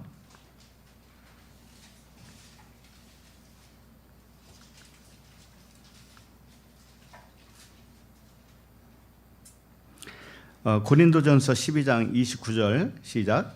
다 사도이겠느냐? 다 선지자이겠느냐? 다 교사이겠느냐? 다 능력을 행하는 자이겠느냐? 자, 이게 은사라는 거죠. 예? 쉽게 말하면 사도의 은사, 선지자의 은사, 교사의 은사, 이게 은사라는 거예요. 그런데 이 은사가 아까도 얘기했지만 신령한 은사라는 건 뭐냐면은 육에 속한 은사가 아니라고 그랬어요. 전부 다 영에 속한 은사를 말하는 것이라고 그랬어요. 그러니까 성경은 은사라고 해도 다 영에 속한 은사를 말하는 겁니다. 자, 그러면은 30절 읽어봐요. 자, 시작. 다 병 고치는 은사를 가진 자이겠느냐? 다 방언을 말하는 자이겠느냐? 다 통역하는 자이겠느냐? 자, 은사는 각각 있다라는 것이고 여기서 병 고치는 은사도 사실은 육의 병을 고치는 거겠어요? 아니에요. 말씀드렸지만 은사는 다 영에 속한 은사를 말하는 거예요. 성경에서 말하는 건. 그런데 그걸 문자로만 보면은 뭐예요? 병 고친다고 그러니까. 진짜 병 고치는 은사로 표현하고 있죠? 이건 가짜예요. 가짜라고. 실제로 병 고치는 일이 일어날 수도 있어요. 일어날 수도 있는데 그렇게 고쳤다고 하더라도 죽어요, 사람은. 그렇죠? 어차피 죽을 거 가지고 뭘 성경에서 그렇게 말씀하겠어요, 하나님이? 그렇잖아요. 자, 그 다음에 31절 보세요. 31절. 자, 시작. 너희는 더욱 큰 은사를 사모하라. 내가 또한 가장 좋은 길을 너에게 보이리라. 예. 지금까지 설명한 거, 사도, 선지자, 교사, 병 고치는 은사, 방언, 방역, 통역 은사. 이게 뭔가 하면은 은사인데 이것은 징검다리 역할의 은사라는 거예요. 사도도 그렇고 교사도 그렇고 선지자도 그렇고 징검다리, 무엇에 대한 징검다리? 사랑이라는 거예요. 사랑. 자, 13장 1절을 보세요. 바로 그 다음 절이죠. 시작. 내가 사람의 방언과 천사의 말을 할지라도 사랑이 없으면 소리나는 구리와 울리는 꽹과리가 되고. 네. 여기서 사랑이 없다고 하니까는 뭐 이렇게 친절해야 되고 아무리 성난 일이 있어도 화내지 말아야 되고 그런 것만 생각하죠. 그게 다 육적이라는 걸 아시죠? 이제는 그런 걸 말하는 게 아니고 사랑은 뭐냐면 허다한 죄를 덮는 거예요. 사랑은 뭔가 하면은 겉과 속을 하나로 볼 줄 아는 사랑을 말하는 거예요. 그러니까 하나님만 가지고 있는 사랑인데 그 사랑이 우리에게 임했다면 우리도 그런 눈으로 봐야 되는 것이죠. 그게 사랑이에요. 친절하게 하고 뭐 친절해야지. 하긴 해야지. 근데 그게 진짜 사랑이 아니라는 거 아시죠? 그래서 지금 무슨 말씀을 하고 있냐면은 신령한 은사를 너희에게 나눠주겠다고 그러잖아요, 바울이. 이게 뭔가 하면은 사랑을 나눠주겠다라고 하는 거예요, 결국은. 예수 그리스도 그 복음을 통해서 하나님의 사랑을 가르쳐 주겠다. 이게 신령한 은사예요, 결국은. 왜 사랑인가 하면은 예수는 그리스도를 아는 것이 진짜 사랑이거든요. 이 세상, 겉의 세상 있죠? 요것을 진리 차원으로 내가 이제 간파를 하는 거예요. 나에게 무슨 일이 일어났죠? 그러면 그걸 진리, 영과 진리, 천국에 대한 어떤 하나님의 말씀으로 내가 간파를 하는 거예요. 하나님이 이 사건을 통해서 나에게 뭔가를 말씀하고 있다. 그거 들으면 끝나는 거예요. 그 음성 들으면 끝나는 거예요. 그러면 그게 그 사건도 다 덮어버리는 사랑이 나오는 거예요. 아, 그거 알고 보니까 별거 아니었네. 이렇게 되는 거죠. 그래서 결국은 우리가 진리를 깨닫는 사람일수록 겉의 것은 그냥 놔지게 되어 있어요. 겉의 문제는 그냥 시시하게 되고 육에 속한 것을 그냥 버리게 되어 있어요. 예? 이 물질 이런 것도 전부 다 이 육의 색이잖아요. 이 세상. 그런 것들을 옛날에는 귀하게 여겼는데 지금은 귀하게 여기지 않는 차원으로 바뀌어요. 그럼 무엇만 귀한 것이냐? 하늘의 생명이잖아요. 진리죠. 그것만 귀하게 여겨요. 하나님의 진짜 음성만 귀하게 여겨요. 그렇게 변하는 거죠. 자, 그러면은 바울이 로마 성도들에게 복음을 이제 전할 때 신령한 은사를 전할 거 아닙니까? 신령한 은사. 그러면 그 로마 성도들에게 일어나는 현상은 뭘까요? 현상. 이미 다 말씀드렸어요. 신령한 은사라는 건 하늘의 것이죠. 예? 영과 진리죠. 사랑이죠. 이걸 내가 가졌다라고 하는 것은 그 반대 것은 어떻게 되겠어요? 버리게 되어 있죠. 그 반대 거. 예? 하늘의 것 말고 땅의 거. 사람의 교훈도 되고 율법도 되고 육신의 생각도 되고 이런 것들이 다 이제는 버려지게 되겠죠. 포기하게 되겠죠. 그렇죠? 그래서 그런 포기가 일어나고 버리는 삶이 우리에게 일어날 수밖에 없는 거예요. 고린도전서 9장 11절을 잠깐 보시죠. 고린도전서 9장 11절.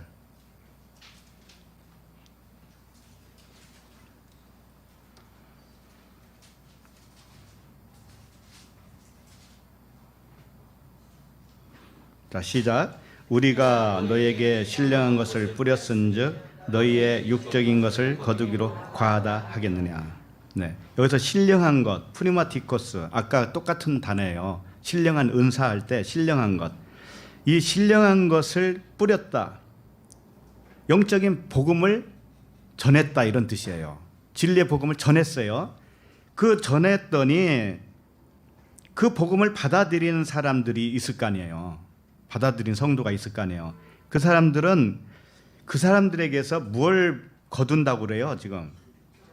그렇지. 육적인 것을 거둔다. 이게 과하지 않다라는 거죠. 이게 무슨 뜻인가 하면은 바울은 영적인 것을 복음을 전해주면 그걸 들은 사람은 육적인 것을 버리게 되었다, 이런 뜻이에요.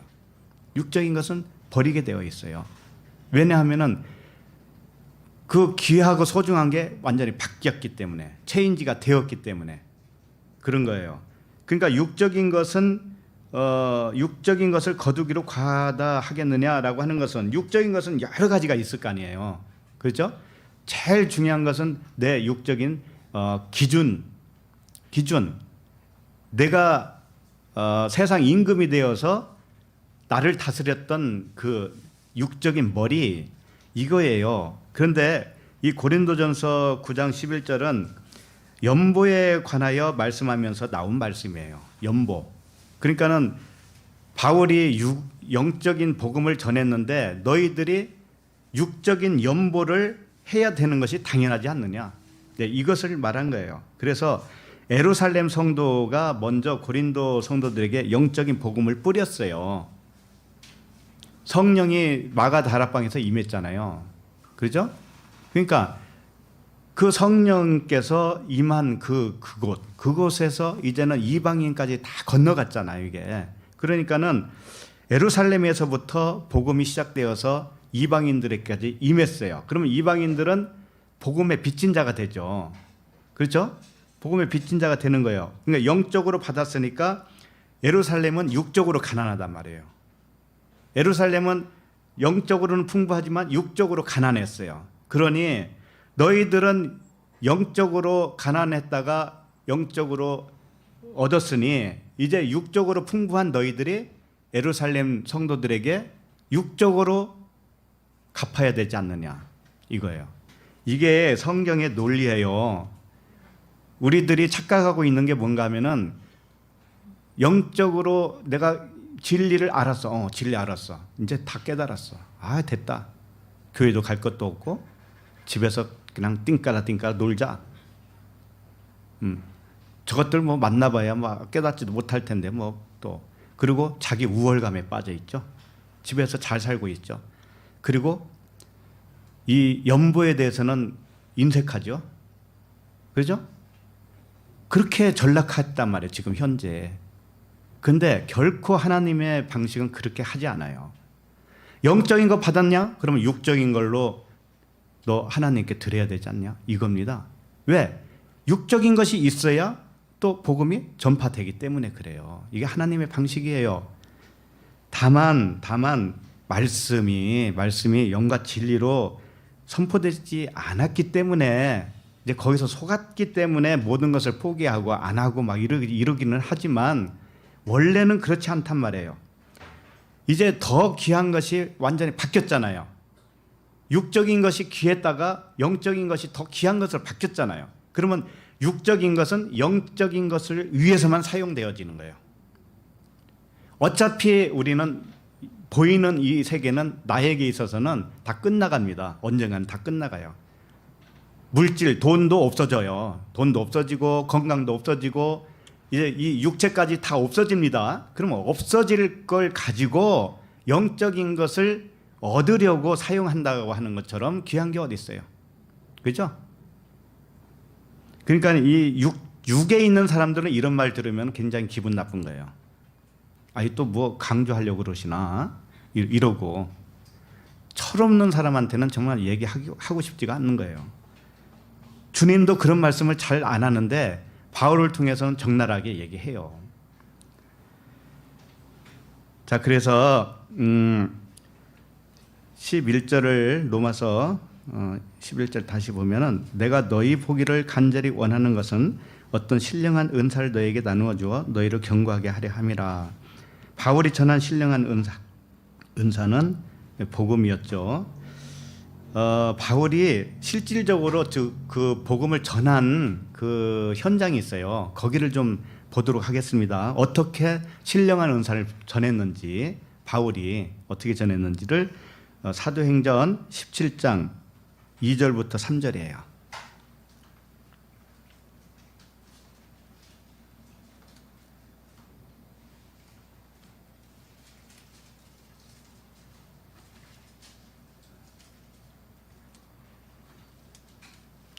사도행전 17장 2절부터 3절. 자, 시작. 2절 읽어요. 바울이 자기의 관례대로 그들에게 들어가서 새 안식일에 성경을 가지고 강론하며. 자, 바울이 이제 성경을 가지고 강론을 해요. 복음을 전파합니다. 그런데 바울이 자기의 관례대로라고 그랬죠. 바울에게 원칙이 있다라는 거예요. 뭔가 자기가 가지고 있는 원칙이 있어요. 그게 뭔가 하면은 그들에게 들어가서 새 안식일에 성경을 강론했다라는 겁니다. 새 안식일이 뭐냐면은 안식일을 3번 했다라는 거예요. 3번의 안식일 동안에 복음을 전했다 이런 뜻이에요. 그러면 37, 21일, 21일이죠. 그런데 그렇지가 않아요. 실질적으로 이게 이제 데살로니가에서 전한 복음을 얘기하는 것인데 이것보다 3주보다도 훨씬 더 많이 머물렀어요. 바울은 실제로. 그러니까는 여기서 새 안식일에 성경을 강론했다고 하는 것은 3주 동안만 강론했다는 말씀이 아니고 바울이 가지고 있는 관례가 있어요. 원칙이 있어요. 그게 뭔가 하면은 3번 안식일을 하는 거예요. 이게 3일길이란 말이에요. 3일길. 이해가 가시죠? 성경은 같은 말을 계속 하신다는 거 아셔야 돼요. 그러니까 데살로니가에 3주만 머물렀다는 게 아니고 그보다 훨씬 많이 머물렀는데 바울은 원칙이 있다. 3일길로 복음을 전했다. 이거예요. 3일길로 전했다. 자, 그러면 3절을 읽어요. 3절 시작. 뜻을 풀어 그리스도가 해를 받고 죽은 자 가운데서 다시 살아나야 할 것을 증언하고 이르되 내가 너희에게 전하는 이 예수가 곧 그리스도라 하니. 예. 바울이 전한 신령한 은사가 뭐냐면은 예수는 곧 그리스도라고 하는 복음이라는 거예요. 이걸 전했다라는 거예요. 바울은 어디 가나 이것 빼고는 알기로 작정을 안 했어요. 알지 않기로 작정을 했어요. 그러니까 예수는 곧 그리스도라는 것이 간단해 보이지만 사실은 엄청나게 어려운 일이고 분량이 많은 이야기예요, 이게. 자, 그러면은 어디 가나 그렇게 전했다는 거 아시죠? 그러니까는 로마에 가서도 역시 예수는 곧 그리스도. 이게 신령한 거라는 거죠. 자, 12절을 봅니다. 12절 로마서 시작. 이는 곧 내가 너희 가운데서 너희와 나의 믿음으로 말미암아 피차 아니함을 얻으려 함이니. 네. 이는 곧 내가 너희 가운데서 너희와 나의 믿음, 너희와 나의 믿음. 이게 너희 믿음은 첫 번째 믿음이고 나의 믿음은 두 번째 믿음이라는 거예요. 그러니까 바울이 가지고 있는 복음은 예수는 그리스도인데 그들이 가지고 있는 것은 예수 그리스도를 믿는데 유괴 차원으로 지금 아직까지는 머물러 있는 상태라는 거예요. 첫 번째 믿음에 속해 있다라는 거죠. 그래서 이게 같이 하나가 될 때 바울이 이제 두 번째 믿음을 전해서 그리스도를 받아들이게 될 때 그때 드디어 피차 아니함을 얻어요. 피차 아니함을 얻지 못하면 어떻게 될까요? 바울의 것과 로마 성도의 믿음이 같을까요? 같지 않겠죠. 그렇게 되면은 말이 안 통하기 때문에 피차 아니함을 못 받아요. 그러니까 분쟁이 있는 거예요. 분쟁이 오히려. 자, 그래서 목적이 뭔가 하면은 바울이 거기에 로마에 가서 하는 목적이 뭐냐면은 신령한 은사를 나눠주는 것이고 그들과 함께 같은 믿음을 갖고 싶다라는 거예요. 같은 믿음. 자, 그러면 13절을 읽겠습니다. 시작. 형제들아, 내가 여러 번 너에게 가고자 한 것을 너희가 모르기를 원하지 아니하노니 이는 너희 중에서도 다른 이방인 중에서와 같이 열매를 맺게 하려 함이로되 지금까지 길이 막혔도다. 말을 좀 이렇게 돌려요. 형제들아, 내가 여러 번 너에게 가고자 한 것을 너희가 모르기를 원하지 아니하노니. 자, 이것을 문자대로 보면 단순히 이렇게 들리죠. 바울이 너희들을 얼마나 생각하고 사랑하고 있는지 너희들을 모르기를 원하지 않아. 이렇게 바울 자신만을 뭔가 이렇게 정당화시키고 내가 너희를 향한 사랑이 이렇게 많은 사람이야 라는 것을 부각시키려고 말하는 것처럼 보이죠.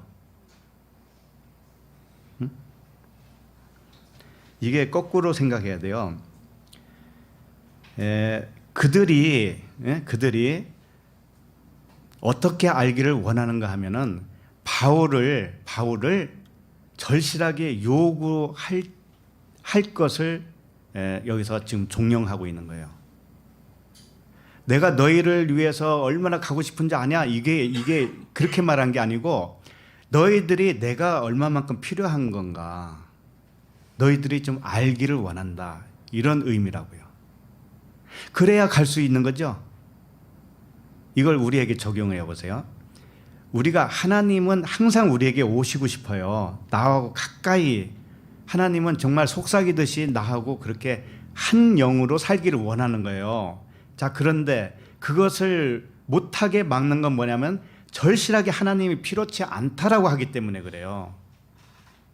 지금 바울이 로마에 못 가는 이유가 뭐냐면은 그들이 바울을 영접을 할 마음이 아직 그렇게 절실하지 않기 때문에 안 가는 거예요. 그와 같이 하나님도 심령이 가난한 자는 이렇게 애통하는 자는 긍휼히 여김을 바라는 자는 이렇게 내 심령 상태가 하나님을 간절히 바라고 있느냐 이거예요. 간절히 바라고 있느냐. 간절히 바라지 않고 있으면 하나님도 갈 수가 없다라는 거예요.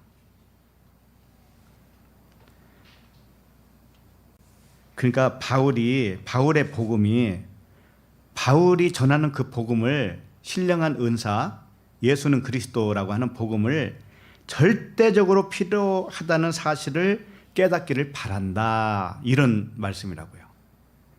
그걸 못 깨달으면 내가 갈 수 없다라는 거예요. 가봤자 뭐 하겠어요? 안 받아들이면 뭐 하겠냐고요. 그러니까 우리도 이게 유튜브로도 방송하고 다 하잖아요. 그런데 어떤 사람에게는 복음을 간절히 바랐던 사람에게는 쏙쏙 들어갈 거예요. 잘 들릴 거예요. 아멘이 될 겁니다. 그러나 그렇지 않은 사람에게는 이게 배척이 되는 거예요. 들어갈 수가 없는 거예요.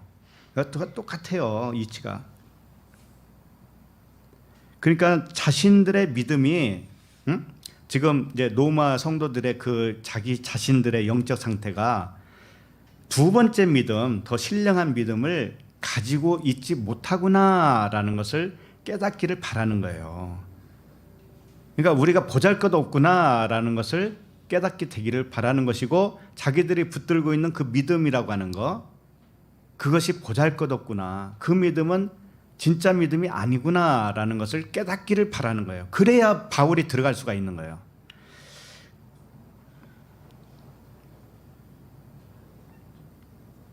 그래서 이는 이제 계속 읽어보면 이는 너희 중에서도 다른 이방인 중에서와 같이 열매를 맺게 하려 함이로다. 이게 다른 이방인이라고 되어 있잖아요. 이 다르다라고 하는 것이 뭔가 하면은 남은 자라는 뜻이에요. 남은 자. 자, 이스라엘 백성들이 70년 포로 생활하고 남은 자만 돌아왔죠. 이 남은 자라는 의미가 뭔가 하면은 진리의 아들이라는 뜻이에요. 진리의 아들. 그러니까 다른 이방인이라고 하는 것은 진리의 아들로 육이 죽고 진리의 아들로 남은 자 이런 뜻이에요. 육이 죽고 남은 것이 뭐냐면 진리거든요. 그러니까 남은 자라고 하는 것은 영적의 아들을 의미하겠죠. 그래서 그들과 같이 너희들도 그런 열매를 맺기를 원한다. 바울이 그러는 것이죠. 그런데 뭐라고 그랬어요? 끝에 가면 지금까지 길이 막혔도다 그러죠. 바울은 언제든지 가고 싶은 거예요. 하나님도 언제든지 복음을 가지고 가고 싶은 거예요. 전하고 싶은 거예요. 우리 안으로 들어오고 싶은 거예요. 그런데 길이 왜 막혔을까요? 막혔다고 하는 단어가 콜리오라고 하는 단어예요. 길이 막혔다라고 하는 거 이게 뭐냐면은 억제를 했다, 억눌렸다, 방해했다 이런 뜻이거든요. 그러니까 이게 다른 이야기가 아니고 나 한 사람 이야기라고 그랬죠. 내가 하나님이 들어오는 것을 복음으로 들어오는 거, 영과 진리로 들어오는 거, 육으로 말고 사람의 교훈으로 들어오는 거 말고 정말 하늘의 것으로 들어오기를 바라느냐 이거예요. 그런데 안 들어와요. 안 들어와. 근데 안 들어오는 이유는 뭐냐면 자기가 자기 스스로를 억누르고 있어. 그래도 말씀이라고 하는 것은 우리 사는 세상 사람들이 뭐 어떻게 좀 잘 살고 하는 말씀이 되어야지. 이런 생각이 있어요, 없어요? 있죠? 그게 자기를 억누르고 있는 거예요.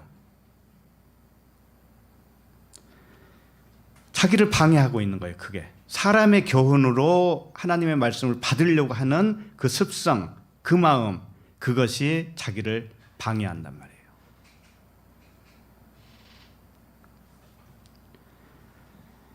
그래서 하나님이 들어올 수 있는 방법은 예수는 그리스도라고 하는 진리의 복음이 절실하게 정말 필요하다고 하는 것을 내가 절실하게 바랄 때 들어와요. 바랄 때 들어와요. 하나님은요, 언제든지 대답해 주셔요, 그분은. 그거 경험하고 사셔야 됩니다. 그런데 그 질문, 바라는 것이 육적인 것이면 잘 말씀을 안 해주셔요, 그분은. 내가 바라는 게 뭐예요? 신령한 은사라고 그랬잖아, 신령한 은사. 예수가 아니고 그리스도라는 말이에요. 이 세상이 아니고 영의 천국이란 말이에요, 천국. 천국을 바라고 있느냐? 어? 아직도 육을 바라고 있느냐? 육의 목숨만을 위해서 바라고 있느냐? 그러면 안 온단 말이에요, 그분은. 왜? 그분은 영이시기 때문에. 그래서 육신에 속한 기준과 율법적인 기준이 자신을 막아요. 그게 길이 막혔다라고 하는 표현이에요. 그러나 바울은 그런 로마 성도에게 자신이 빚진 자라고 자기를 소개합니다. 이게 하나님의 은혜예요. 정말 우리는 우리들을 막아요. 우리를 막고 하나님이 들어오는 것을 차단시키고 억제한다니까요. 자, 그러고 있는 우리에게 하나님의 은혜는 계속돼요. 왜냐하면 빚진 자이기 때문에 그래요. 하나님이 우리에게 빚진 자라고 그래요. 바울이 지금 로마 성도들에게 빚진 자라고 그래요. 자, 14절 읽겠습니다. 14절. 시작. 헬라인이나 야만이나 지혜 있는 자나 어리석은 자에게 다 내가 빚진 자라. 그러죠? 그러니까 로마 성도들을 일컬어서 하는 말이거든요. 이게 네 가지가. 너희들이 헬라인이지. 헬라인이라고 하는 것은 뭐냐면은 그리스인이라는 뜻이에요. 그리스인. 헬라가 그리스인이에요. 자, 그 당시 그리스인은 헬라 문화를 대표하는 이방인이에요. 그래서 헬라인 하면은 이방인의 대표적인 명칭으로 보면 돼요. 그러니까 너희들이 이방인이지. 이 세상에서는 이방인이 되어야 맞아요, 틀려요? 맞죠? 그러니까 그 헬라인이에요, 이방인. 자, 그 다음에 야만인 그랬어요. 야만인은 뭐예요? 야만이라는 것은 뭐냐면은 알아듣지 못하는 외국어를 말하는 자, 이런 뜻이거든요. 야만인이라는 것은. 그러니까 세상 사람들이 저놈은 야만인이라고 평가를 한다 이거예요. 근데 그 사람은 새 방언을 말하고 있거든요. 하늘의 언어를 사용을 하니까 세상 사람들은 저놈은 야만인이네. 그렇게 여기는 거예요. 그러니까 지금 이 네 가지 유형 말이 뭔가 하면은 하나님의 아들들이라는 뜻이에요. 그러니까 하나님의 아들이 되어야 빚진 거예요. 하나님의 아들이 아니면 빚질 거 있어요, 없어요? 복음 전할 필요가 있어요, 없어요? 없어요. 그러니까 첫 번째 믿음을 가진 자에게 드디어 내가 두 번째 믿음을 전해야 할 빚이 있다. 이렇게 되는 거예요. 그 다음에 지혜 있는 자. 이건 영적인 지혜를 말하는 거예요. 그들이 영적인 지혜자죠. 그 다음에 어리석다라고 하는 것은 자신이 더 깊은 진리를 모르기 때문에 어리석다라고 고백을 하는 사람을 의미하는 거예요. 전부 다 이게 로마의 성도들의 영적 상태예요. 그들이 온전치는 못하지만 영과 진리를 사모하고 있다고요. 하나님을 사모하고 있다고요. 이런 자에게 뭐라고 하냐면 빚졌다 그러는 거예요. 그러니까 아무에게나 빚지는 게 아니에요. 그들에게 이제 전해야 할 때가 됐잖아요. 진짜 복음을 전해야 할 때가 됐죠. 아까 자녀들이 이 복음을 조금 눈이 떠지면 부모가 얼른 가서 전해야 될 마음이 생기듯이 그때 빚이 생기는 거예요. 빚이. 상대방이 눈이 조금 떠졌을 때 그때 빚이 생기는 거예요. 전해야 할 빚이 생기는 거예요. 그렇지 않으면 빚이 없어요. 자, 내가 다 빚진 자라 그랬어요. 그러니까 홍해에서 출발해가지고 광야로 이렇게 나오잖아요. 그러면은 빚이 진 거예요. 무슨 빚? 요단강까지 인도해서 가나안까지 들어가게 할 빚이 있다고요. 그게 하나님이 우리에게 향한 빚이에요. 하나님 우리를 그렇게 빚을 진단 말이에요. 그런데 홍해에서 나오기 전에는, 애굽에서 나오기 전에는 빚진 게 아니라고 보는 거예요. 첫 번째 믿음을 가진 자에게 빚을 졌다 이렇게 하는 것이죠. 바울이 로마 성도들과 뭐 계약이라도 했어요? 빚을 졌게? 아니죠. 로마 성도들에게 무슨 계약서를 쓴 적이 있어요? 뭐 돈을 받고 내가 복음 전하기로 약속을 했습니까? 그런 거 없잖아요. 근데 빚을 졌다고 해요. 그건 뭐냐면은 바울은 하나님과 동일한 마음을 자기 표현하고 있어요. 하나님은 이제 첫 번째 믿음을 딱 갖죠? 그러면은 두 번째 믿음까지 가게 해야 되기 때문에 그 빚을 지고 있다고요. 그래서 그걸 사랑의 빚이라고 그래요. 사랑의 빚. 사랑으로 완성시켜야 될 그 빚이 남아있다라고 하는 겁니다. 그래서 너희 안에서 착한 일을 시작하는 이가 그리스도 예수의 날까지 이루실 줄을 우리는 확신하노라 그랬죠.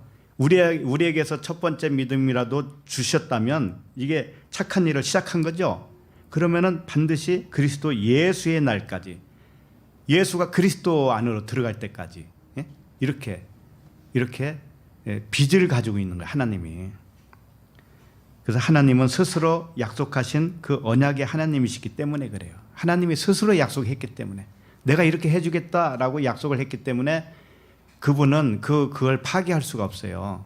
그렇기 때문에 빚을 진 거예요. 그래서 로마서 13장 8절에는 피차 사랑의 빚 외에는 아무에게도 아무 빚도 지지 말라. 남을 사랑하는 자는 율법을 다 이루었느니라. 이런 말씀이 있습니다. 그러니까 하나님이 율법을 주셨다면은 반드시 그 율법을 사랑으로 완성해야 할 빚이 남아 있어요. 하나님이 그랬다고요. 그러니까 사랑의 빚 이에 지지 말라고 하는 의미는 뭐예요? 나도 옆 사람이 복음을 갈급하고 있죠? 그러면 복음을 열어서 전해줘야 해. 그게 사랑이에요. 전해줘야 할 빚이 있는 거예요. 근데 옆 사람이 거부를 해요. 그 복음을 거부해요. 그럼 빚이 있는 거예요, 없는 거예요?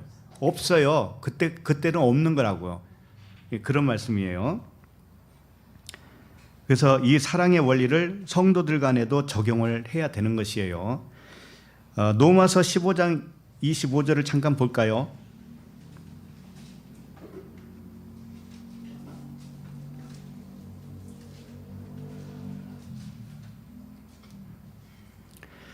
로마서 15장 25절 시작. 그러나 이제는 내가 성도를 섬기는 일로 예루살렘에 가노니. 예루살렘 성도들은 가난했어요. 육적으로는 가난한 동네예요. 그런데 영적으로는 거기서부터 복음이 전파돼서 이방인까지 왔기 때문에 복음의 핵심 전달자예요. 거기가. 자, 거기로 다시 간다 이거죠. 26절 시작. 이는 마게도냐와 아가야 사람들이 예루살렘 성도 중 가난한 자들을 위하여 기쁘게 얼마를 연보하였습니다. 자, 가난한 자들을 위해서 이 이방인 사람들이, 복음을 받은 사람들이 도왔다 이거예요. 물질로 도왔다 이거예요. 이게 뭔가 하면은 성도들의 사랑이란 말이에요. 사랑을 어떻게 전하는가 하면은 육으로도 전하는 거예요. 영으로 물론 복음으로 전하는 것도 사랑이에요. 그게 진짜 사랑입니다. 그러나 그 진짜 사랑을 받았으면 육적인 것으로 사랑을 베푸는 거예요. 이게 하나님의 원리예요. 이것을 까맣게 잊어버리면 정말 안 된다고요. 그래서 우리 공동체 안에서도 어려운 자가 있으면 도와야 되고, 아이 뭐 그게 진짜 사랑인가? 이런 말은 하지도 마세요. 그렇다고 해서 진짜 복음 전하기는 해요? 하지도 않으면서 육적으로 좀 도와주니까 아유 그건 뭐 진짜 사랑이 아니래. 그런 게 아니에요. 하나님은 겉과 속이 하나로 본 사람에게는 물질도 영적인 진리도 하나란 말이에요. 하나로 쓰임 받는다고요. 하나로. 자 27절 보세요. 시작. 저희가 기뻐서 하였거니와 또한 저희는 그들에게 빚진 자니 만일 이방인들이 그들의 영적인 것을 나눠 가졌으면 육적인 것으로 그들을 섬기는 것이 마땅하니라. 예. 영적인 것을 받았으면 육적인 것도요 사실은 영이에요. 영과 육이 구분이 안 됩니다. 그때는 이미. 그러면은 영적인 것도 나눠주고 육적인 것도 나눠주고 우리는 서로 그렇게 해야 되는 거예요. 그게 진짜 사랑이라는 거 아셔야 돼요. 그래서 어느 분은 뭐 그런 말 하면 안 되겠다. 어쨌든 간에 우리는 육적인 영적인 이 물질 뭐 이런 것 가지고도 서로 이렇게 사랑하는 거예요. 서로 도와주는 거예요. 아셨죠? 예, 그게 하나님이 원하는 거예요. 그래서 이게 이제 연보로 이렇게 설명을 했잖아요. 자, 그러면은 15절을 봅니다. 15절, 본문 15절. 자, 시작. 그러므로 나는 할 수 있는 대로 로마에 있는 너희에게도 복음 전하기를 원하노라. 예. 그러므로 나는 할 수 있는 대로 로마에 있는 너희에게도 복음 전하기를 원하노라. 로마에 있는 성도들이 복음을 온전하게 깨닫고 있었다면 복음 전하기를 원한다는 말을 할 수가 없죠. 그죠? 그러니까는 로마에 있는 성도들이 아직은 어린아이 그런 수준이기 때문에 세워주기 위해서 장성한 자로 세워주기 위해서 로마에 가기를 원한다. 이렇게 한 거죠. 그래서 그들은 다른 말로 말하면 영적 어린아이 수준은 뭐냐면은 복음을 부끄러워한다라고 표현하는 거예요. 복음을 부끄러워한다. 우리들 중에도 그런 거 있을 거예요. 복음을 부끄러워해요. 진리의 복음을 들었어요. 근데 자기는 좋아. 자기는 좋은데 남에게 있어서는 말하고 싶지가 않아요. 왜? 이단 소리 들으니까. 그리고 부끄러워하는 거예요. 이게 당당하게 말을 못해요. 그게 무슨 어떤 상태라고요? 어린아이, 로마 성도들의 수준. 자, 그러면은 16절 읽어요. 16절. 자, 시작. 내가 복음을 부끄러워하지 아니하노니 이 복음은 모든 믿는 자에게 구원을 주시는 하나님의 능력이 됨이라. 먼저는 유대인에게요, 그리고 헬라인에게로다. 네. 내가 복음을 부끄러워하지 아니하노니. 복음을 부끄러워하는 사람은 어떤 사람일까요? 복음을 듣긴 들어도 확신이 없을 때, 또 이단 소리가 무섭고 부끄럽고 아직도 문자 말씀에서 벗어나지 못하기 때문에 떳떳하지가 못한 거예요. 그러니까 예를 들면은 사람들의 비유를 맞추는 거죠. 이 복음을 당당하게 말하기보다는 사람의 비유를 맞춰요. 그러니까 이런 상태가 뭐냐면 복음을 부끄러워하고 있다. 근데 바울은 복음을 부끄러워하지 아니한다라고 선포를 했습니다. 왜냐하면은 이 복음은 모든 믿는 자에게 구원을 주시는 하나님의 능력이 되기 때문에 그래요. 복음은 하나님의 능력이다. 구원을 주시는 능력이기 때문에 그렇다. 근데 구원을 주시는 능력을 왜 부끄러워하느냐 이거죠. 왜? 사람의 비유에는 맞지 않기 때문에 그래요. 이게. 그리고 복음이라는 것은 무엇인가? 먼저는 유대인에게요. 그랬죠? 먼저는 유대인에게요. 이거 뭐냐면 첫 번째는 유대인의 율법으로 준 것이라는 뜻이에요. 그다음에 그리고 뭐라고 그랬어요? 헬라인에게로다. 헬라가 뭐라고 했어요? 이방인의 대표적인 그리스인. 그러니까는 이방인, 이 세상에서 이방인 된 자, 천국 백성, 그걸 말하는 거죠. 그러니까 유대 율법으로 시작해서 이 땅에서는 나그네와 행인된 사람들, 천국의 백성 된 사람들, 이걸로 이제 마지막 완성이 된다라는 뜻이죠. 그래서 부끄러워하지 않는다.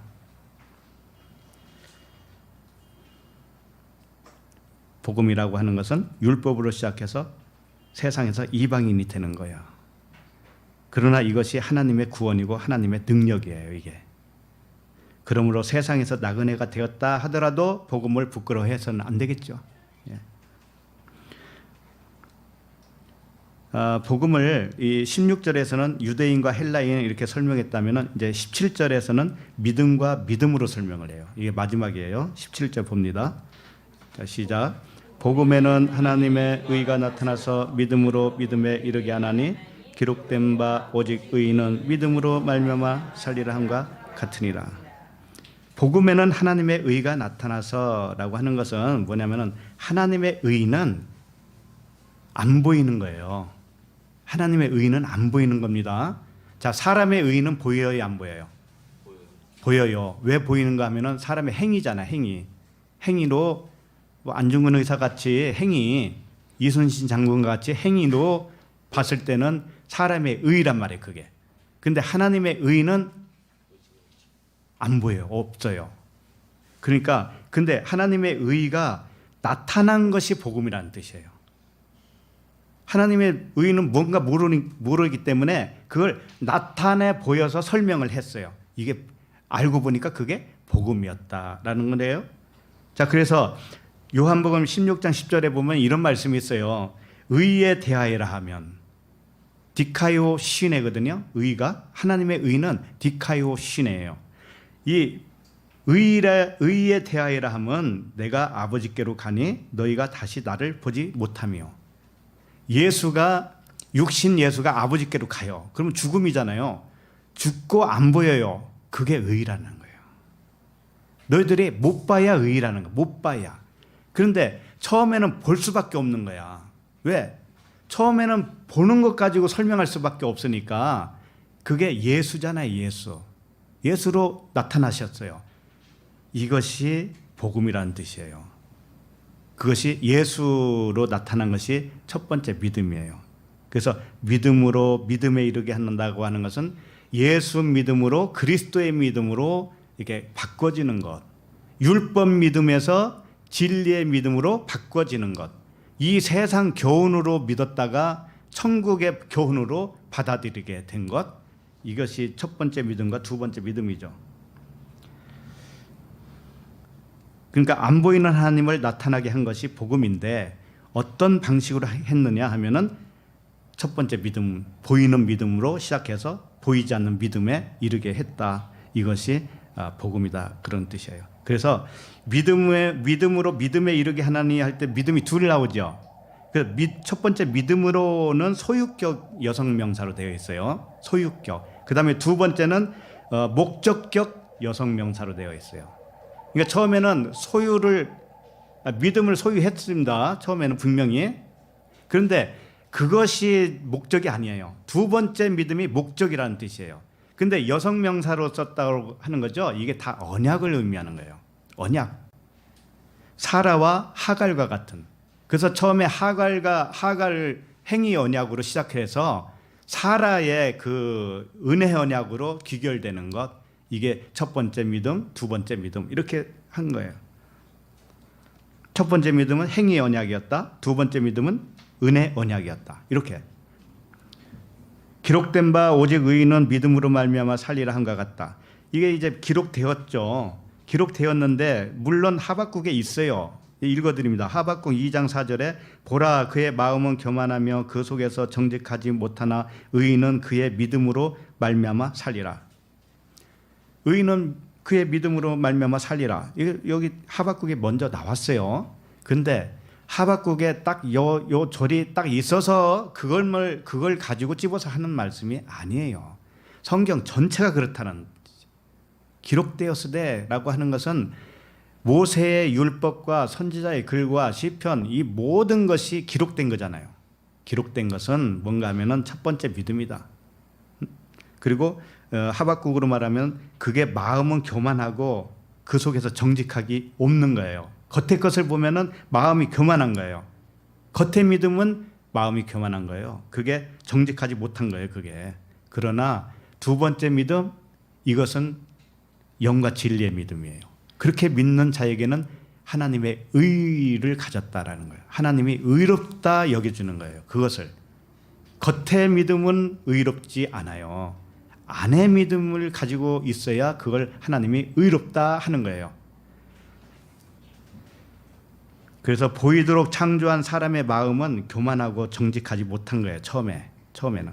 그러나 의인은 그의 믿음으로 말미암아 살리라라고 하는 것은 그의 믿음은 예수 안에 있는 그리스도를 믿는 거, 율법 안에 있는 진리를 믿는 거, 이 믿음이 사는 것이다 이거예요. 이 믿음으로 사는 거예요. 영생으로 사는 거예요. 사는 것은 뭐예요? 영원한 생명으로 사는 거잖아요. 그러니까 영원한 말씀을 믿어야 영원한 삶을 살겠죠. 전부 다 이게 그런 말씀이에요. 처음엔 육신 예수를 문자로 믿고 율법으로 믿었다가 첫 번째 믿음으로 그리스도의 믿음으로 이렇게 전환되어서 살게 되어지는 것, 이것이 복음이다. 그래서 은혜 위에 은혜, 이런 말씀도 있었잖아요. 첫 번째 보이는 것을 준 것은 첫 번째 믿음을 준 것인데 그게 은혜였어요. 근데 그 은혜를 주었는데 본인이 몰라요, 처음에는. 그래서 그 은혜를 은혜되게 해 주셔야 돼요. 하나님의 그 성령께서 오셔서 은혜를 은혜로 여겨 주실 때 그때 눈이 열리는 것이죠. 그래서 두 번째 안 보이는 것을 믿는 믿음으로 살아가는 거죠. 진리로 살아가는 것이죠. 그러니까 우리 모두 믿음으로 믿음에 이르게 되어서 부끄러워하지 않는 복음으로 살아가기를 원합니다. 하나님의 은혜와 진리가 충만하시길 바랍니다. 네, 기도하겠습니다. 하나님 아버지, 은혜 위에 은혜로 오셔서 은혜를 은혜되게 하신 주님께 감사를 드립니다. 이와 같이 복음은 믿음으로 믿음에 이르게 하시는 아버지의 사랑에 경배를 드립니다. 보이지 않는 하나님을 보이는 육신 말씀을 믿음으로 시작하게 하시고 보이지 않는 영과 진리의 그리스도의 믿음으로 살게 하심을 인하여 감사를 드립니다. 날마다 천국에서 살아가게 하여 주시옵소서. 예수 그리스도 이름으로 기도합니다. 아멘.